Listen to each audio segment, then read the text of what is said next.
আর কত রে বাজান, এই বুড়িটা মইরা গেলে কি তোরা কবর দিতে আসবি? একবার দেখার কি খুব শখ জাগে না? শহর যখন ব্যস্ততায় মজে থাকে, গ্রাম তখন অপেক্ষায় প্রহর গণে। এক বিরান বাড়িতে নিঃসঙ্গ এক মা, যার কাছে সম্পত্তি নয়, সন্তানের সান্নিধ্যই এখন পরম পাওয়া। কিন্তু যে সন্তান যান্ত্রিক শহরে শিকড় ভুলেছে, তাকে ফেরানোর জন্য মা কি তবে মিথ্যার আশ্রয় নেবেন? নাকি এই মিথ্যেই হয়ে উঠবে এক পরম সত্যের গল্প? আয়রে তোরা শুনবি যদি, আয় তাড়াতাড়ি, দরজা খুলে দাঁড়িয়ে আছে তফিতুনস গল্প তোরি।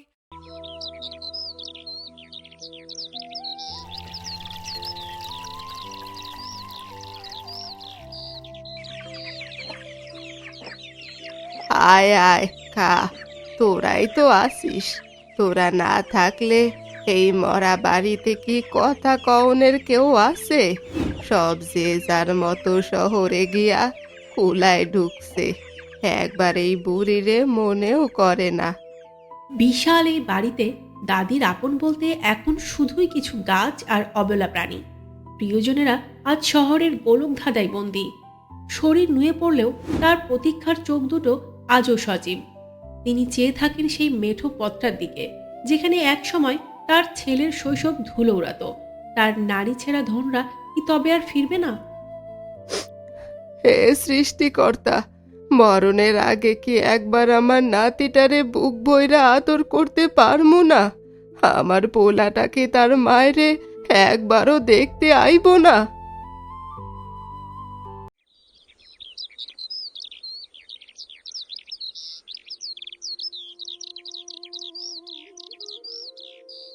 ও করিম, এদিকে আয় তো বাপ।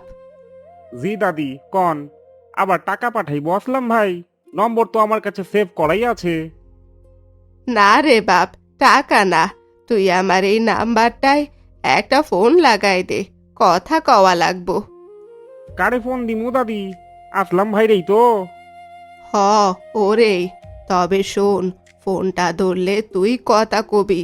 কবি যে তোর মার খুব অসুস্থ, একদম শেষ অবস্থা, বিছানায় পইরা আছে, দম যায় যায়। তুই তাড়াতাড়ি না আইলে মারে আর জ্যান্ত পাবি না।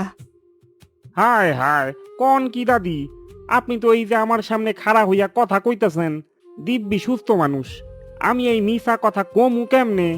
এইটা তো বড় গুনার কাজ দাদি। সৃষ্টিকর্তার কাছে আমার জবাব দেওয়া লাগবো না? গুনা হইলে আমার হইব, তোরা তো চিন্তা কি?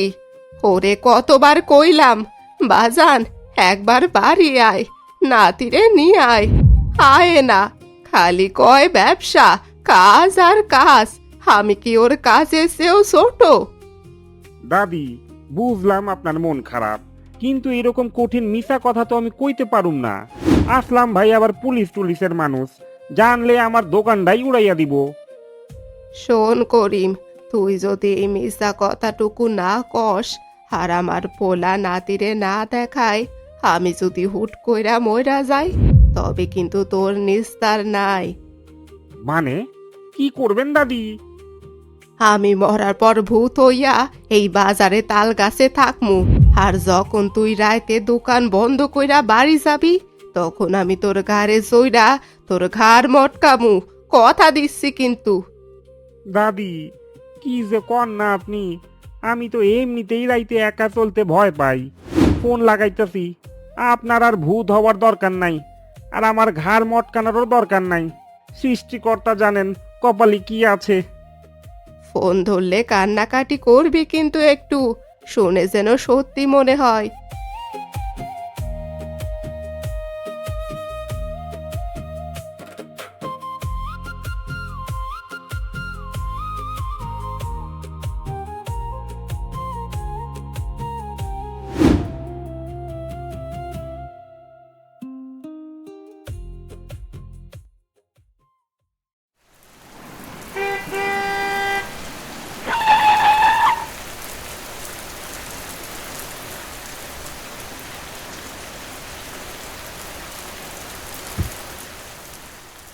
মা, ও মা, কই তুমি?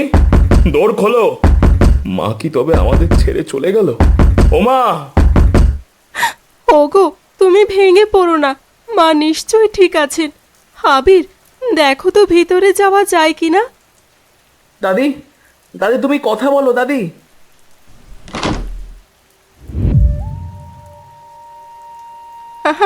আয় বাজান, আয়। তোরা আইবি দেখা আমি তো সেই ভোর থেকে পচাই আসি। হাত মুখ ধুইয়া নে, অনেক কষ্ট হইছে তোদের।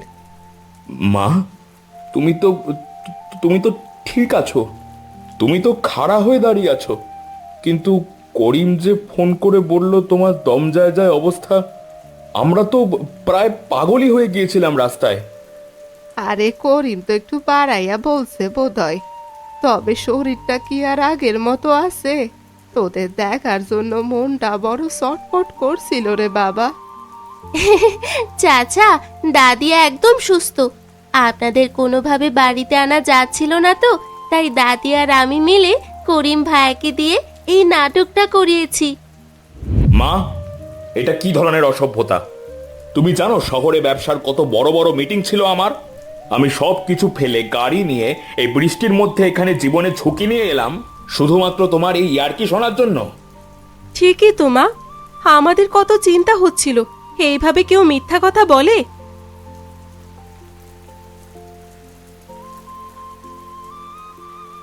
বাবা, আরে এত খাবার! এই বুড়ো বয়সে তোমার মাথায় এসব ফাজলামি বুদ্ধি আসে কোত্থেকে? না, আজই আমি চলে যাব, আর কখনো এখানে আসবো না। ঠিক আছে বাবা, প্লিজ একটু শান্ত হও, প্লিজ প্লিজ। আরে দেখোই না দাদি আমাদের জন্য কত কিছু রান্না করেছে। বাবা, আর প্লিজ রাগ করে থেকো না। আরে আরে একবার ঘ্রাণটা নাও। দাদি নিশ্চয়ই সারাদিন চুলায় বসেছিল আমাদের প্রিয় প্রিয় খাবারগুলো রাঁধবে বলে। পুরো ঘ্রাণে মম করছে চারিদিক। রাগ করিস না বাজান, তোরা আসিস না কতদিন। এই মিষ্টিরে নিয়া দুদিন ধইরা জোগাড় করছি। তোর পছন্দের সেই হাঁসের কালা ভুনা করছি, শোল মাছের ঝোল করছি, গরম গরম ভাত বাড়ছে মিষ্টি। আয় বাপ আমার, রাগ ভুলে খেতে আয়। চাচা, দাদি আপনার জন্য নিজের হাতে মশলা বাটছে। দাদির হাতের তালু লাল হয়ে গেছে। এখন কি না খেয়ে যাবেন?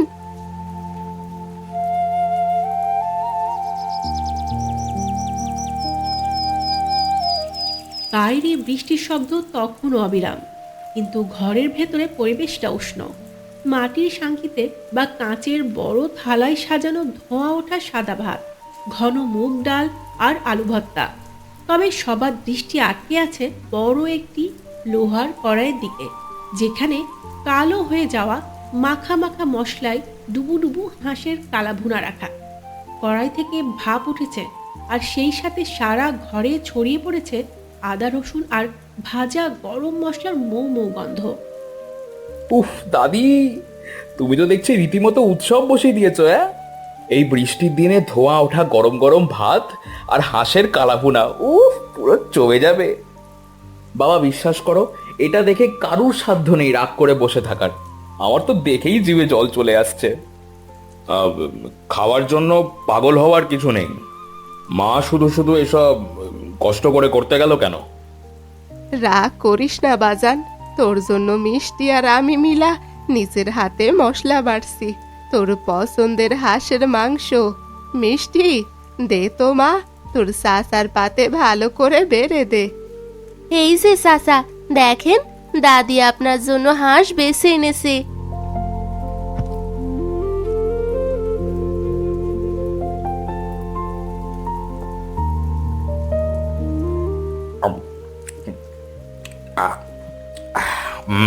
আরে দাও দাও, আর একটু ঝোল দাও।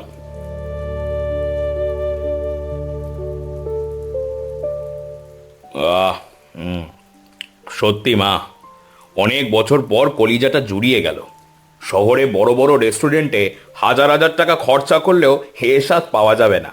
ওখানে শুধু ওই মশলাটাই থাকে, কিন্তু তোমার এই রান্নার মতো ভালোবাসা থাকে না। তোরা তৃপ্তি কইরা খাইতাছস, এটাই আমার শান্তি। বছরে কয়বার আর রান্ধনের সুযোগ পাই। শহরে তো সব মেশিনের রান্না খাবার খাস। বাবা দেখলে তো, দাদির হাতে এই কালাভুনার সিক্রেট রেসিপিটা আমাদের কিন্তু ফ্যামিলির হেরিটেজ। আমি তো ভাবছি পেট ভরে আজ না খেলে পাপ হয়ে যাবে। দাদি, আমাকে আরো 1 চামচ ভাত দাও। ঠিক বলেছেন মা, আপনার হাতের রান্নার হাতটাই আলাদা। আসলাম তো শহরে সারাদিন আপনার এই কালাভুনারই গল্প করে, আজকে বুঝলাম কেন করে।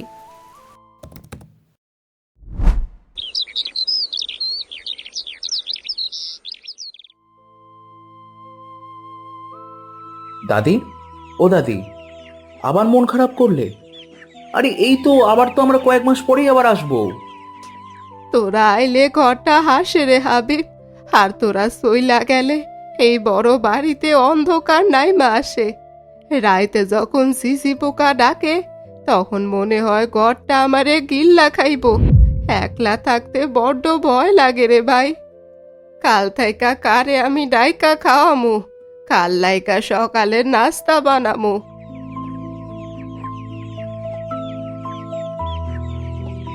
বাবা, একটু ফোনটা রাখো না, দাদির দিকে একবার তাকিয়ে দেখো। দেখেছি আবির, সবারই তো মন খারাপ হয়, তা বলে তো আর পড়ে থাকা যাবে না। নে নে চল, আমাদের ফিরতে হবে। ব্যাগগুলো সব গাড়িতে তোলো। বাবা, আমরা কি এখানেই থেকে যেতে পারি না? আমাদের তো অনেক জমি জমা আছে, বাগান আছে, আমরা না হয় এখানেই কিছু একটা বড় কিছু করে নেব। কি পাগলামি করছিস? এখানে কি আছে? এখানে কি কর্পোরেট অফিস আছে, নাকি ওই বড় বড় মার্কেট আছে? আমাদের সব সেটেলমেন্ট শহরে। গ্রামে থাকলে না খেতে পেয়ে মরতে হবে আবির, আবেগ দিয়ে পেট চলে না। বাবা, দাদির অনেক বয়স হয়েছে, উনি সম্পত্তি চান না, উনি আমাদের পাশে চান। তুমি একটা কথা ভাবো, আজ যদি আমি তোমাদের দুজনকে ফ্ল্যাটে একা ফেলে বিদেশে চলে যাই, আর তোমরা অসুস্থ হয়ে যদি আমাকে ডাকো, আর তখনও যদি আমি না আসি, তখন কি তোমাদের ভালো লাগবে? দাদির কষ্টটাও ঠিক এই রকমই। উনি আমাদের কাছে ভিক্ষা চাইছেন না বাবা, উনি নিজের অধিকার চাইছেন। দেখো আবির, তর্কের কিন্তু একটা সীমা থাকে। আমি এখানে ছোটবেলা কাটিয়েছি, আমি জানি এখানকার অভাব। বাস্তবটা বুঝতে শেখো। চলো, এখন দেরি হয়ে যাচ্ছে, রাস্তায় আবার জ্যাম পড়বে। না বাবা, তুমি বাস্তবের কথা বলছো, কিন্তু আমি বলছি অস্তিত্বের কথা। তোমরা যদি যেতে চাও তবে যাও, আমি যাব না। মানে কি বলছিস এসব? আমি ঠিক করেছি আমি দাদির কাছেই থাকবো, এই গ্রামেই আমি কিছু একটা করে দেখাবো। দাদির এই একাকিত্ব আমি আর সইতে পারছি না, আমি এখানেই নিজের ভবিষ্যৎ গড়ব। আবির, তুই কি কইতাছস বাজান? তোর না বড় চাকরি করার কথা? চাকরি করলেই কি শুধু বড় হওয়া যায় বাবা? আমি এখান থেকে এমন কিছু একটা বড় করব যাতে যাতে শহরের মানুষরা এখানে ছুটে আসে। আমি দাদিকে আর একা থাকতে দেব না। আসলাম বাবু কিছুক্ষণ তার ছেলের চোখের দিকে তাকিয়ে থাকে। সে বুঝতে পারে আবির এবার আর পিছু হটবে না। বাতাসের শব্দে গোধূলির বিষণ্ণতা যেন এক অদ্ভুত স্তব্ধতায় রূপ নেয়। দাদির চোখে তখন জল, কিন্তু তাতে এবার দুঃখের চেয়ে বিস্ময় আর আনন্দের ছোঁয়াই বেশি। আসলাম বাবু ও তার সহধর্মী আবিরকে রেখেই শহরে চলে যান।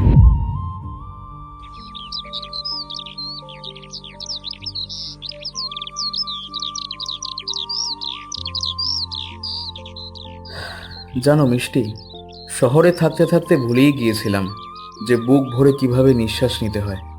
এখানে বাতাসটাও মনে হয় কত আপন। ধুলোমাটির এই ঘ্রাণটা যেন আমাকে সেই ছোটবেলায় ফিরিয়ে নিয়ে যাচ্ছে। গ্রামের মায়া একবার যে পায় সে আর শহর নিয়ে বড়াই করে না আবির ভাই। কিন্তু দাদি তো ভেবেছিল তুমিও তোমার বাবার মতো পাল্টে গেছো। হ্যাঁ, পাল্টে হয়তো গিয়েছিলাম, কিন্তু দাদির কান্না আমাকে আয়নার সামনে দাঁড় করিয়ে দিয়েছে। আচ্ছা চলো, একটু ওই বাজারের দিকটা ঘুরে আসি, জায়গাগুলো তো অনেকদিন দেখাও হয় না।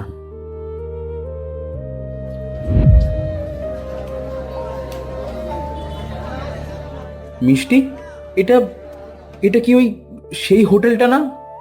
হ্যাঁ, আমার আবছা আবছা মনে পড়ছে, ছোটবেলায় এখানে আসতাম আমি বাবার হাত ধরে। আমার দাদাজির হোটেল, কিন্তু এটা এভাবে তালা বন্ধ আর জরাজীর্ণ হয়ে কেন পড়ে আছে? হ্যাঁ আবির ভাই, ঠিক ধরেছো, এটাই ছিল তোমার দাদাজির স্বপ্নের হোটেল। এই একটি হোটেলের রোজগার দিয়ে তিনি তোমার বাবাকে শহরের নামী স্কুলে পড়িয়েছেন, বড় কলেজে পাঠিয়েছেন। আসলাম চাচার আজকে যে বিশাল পরিচয়, এর ভিত্তি ছিল এই ছোট হোটেলটাই। দাদাজির দিনরাত এক করা পরিশ্রমের ঘাম লেগে আছে এই দেওয়ালে। তবে এটা এখানে কেন পড়ে আছে? দাদি কি কাউকে ভাড়া দিতে পারতো না? অন্তত দোকানটা সচল থাকতো। ভাড়া দেওয়ার লোক কি আর কম এসেছিল? কিন্তু দাদি রাজি হয়নি। দাদি বলতেন, এইটা আমার স্বামীর হাতের শেষ স্মৃতি। তিনি যখন নেই তখন এই হোটেলের সম্মান আমি যার তার হাতে তুলে দিয়ে নষ্ট হতে দেব না। দাদাজি চলে যাওয়ার পর থেকে দাদি প্রতিদিন একবার এখানে এসে এই দরজায় হাত দিয়ে দাঁড়িয়ে থাকতেন। কিন্তু এখন আর আগের মতো হাঁটাচলা করতে পারেন না, তো তাই অযত্নে এভাবেই পড়ে আছে।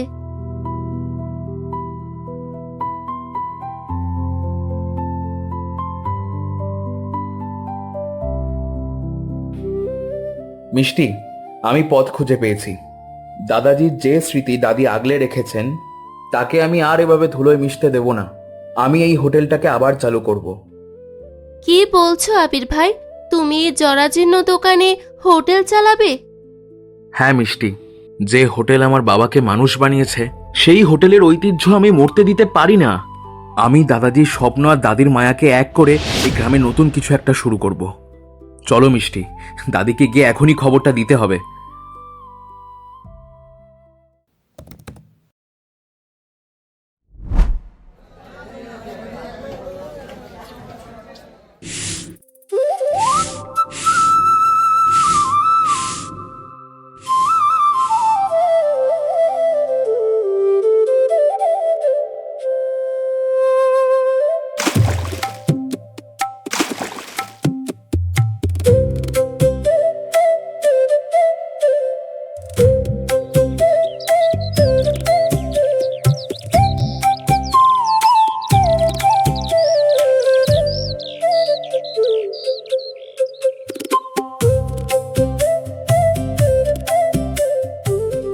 এটা কি সত্যি তোর দাদাজির সেই দোকান?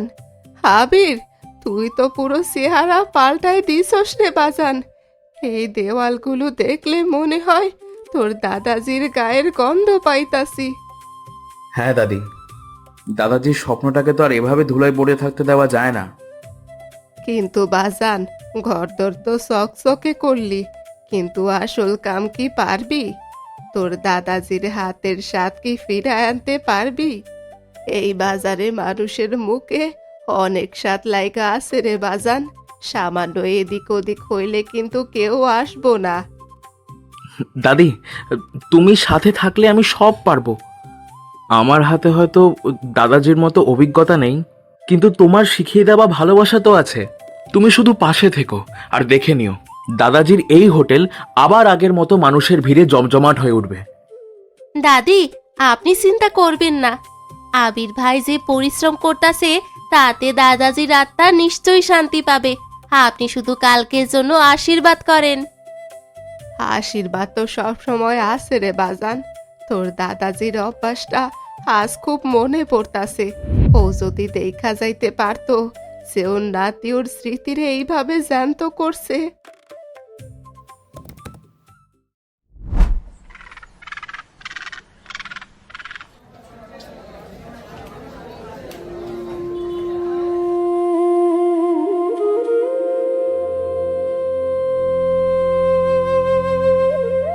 মিষ্টি, সব গুছেও মনে হয় কোনো লাভ হলো না। আজ 3 সপ্তাহ হয়ে গেল, কিন্তু দোকানের শূন্যতা কিছুতেই কাটছে না। মানুষ ভেতরে ঢোকে কিন্তু বসে না। কেন এমন হচ্ছে? আমি কি তবে আসলেই ভুল করলাম? শহর ছেড়ে এখানে আসাটা কি শুধুই আমার জেদ ছিল? না আবির ভাই, আপনি ভুল করেননি।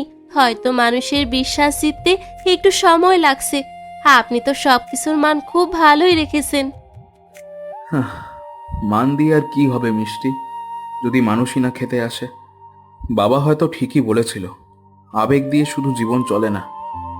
আমার সব চেষ্টা কি তবে এইভাবে এই ধুলোবালিতে আর খালি টেবিলের মাঝেই শেষ হয়ে যাবে?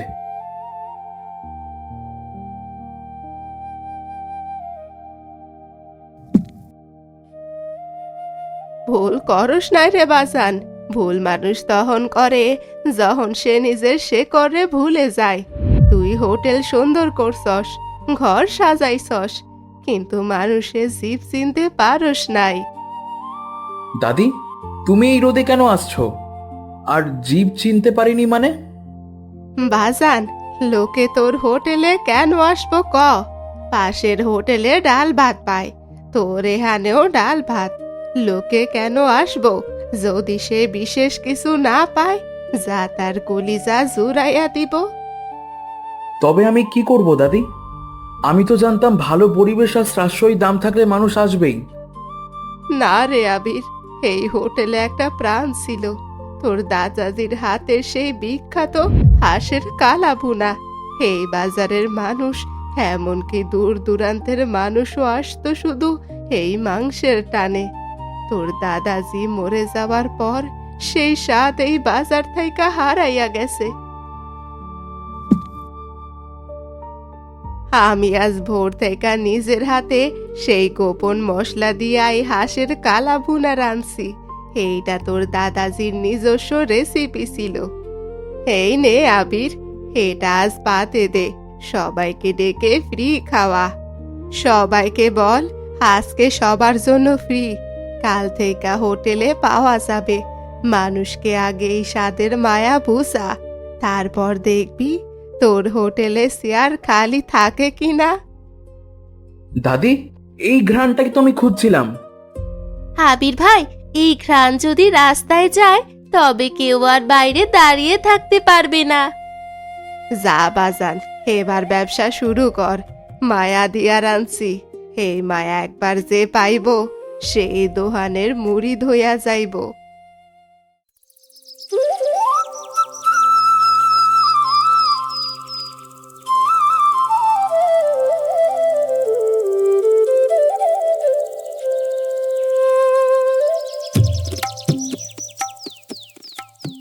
ভাই রে, এই কালা ভুনা খাওয়ার জন্য আমি 2 গ্রাম দূর থেকে আইছি। লোকে বলা বলি করতেছে আপনার দাদির হাতে নাকি জাদু আছে। আসলেই তো তাই। আবির ভাই, আমার বাড়ির জন্য 4 প্লেট পার্সেল হবে। বউকে না খাওয়াইলে আজ ঘরে ঢুকবার পারুম না।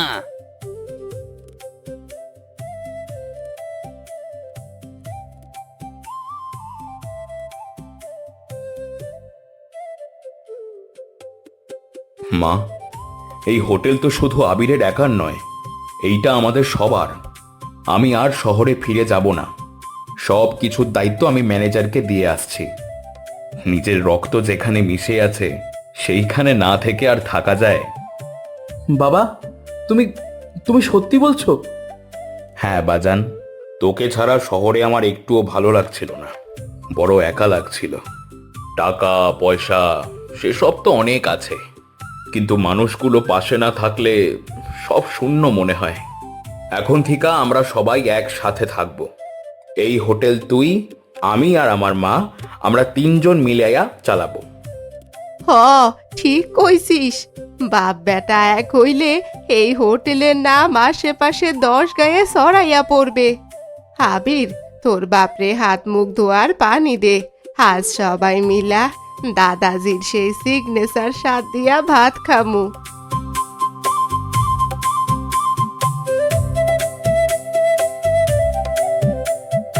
আজকের গল্পটি আপনাদের কেমন লাগলো? আপনাদের জন্য রয়েছে একটি সহজ প্রশ্ন। আবিরের দাদাজির হোটেলের নাম কি ছিল? কমেন্টে সঠিক উত্তরটি লিখে জানান।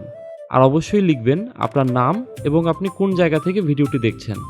আপনাদের মধ্যে থেকে যারা সঠিক উত্তর দেবেন তাদের নাম আমরা প্রকাশ করব আমাদের পরের ভিডিওতে। তাই দেরি না করে এখনই লিখে জানান।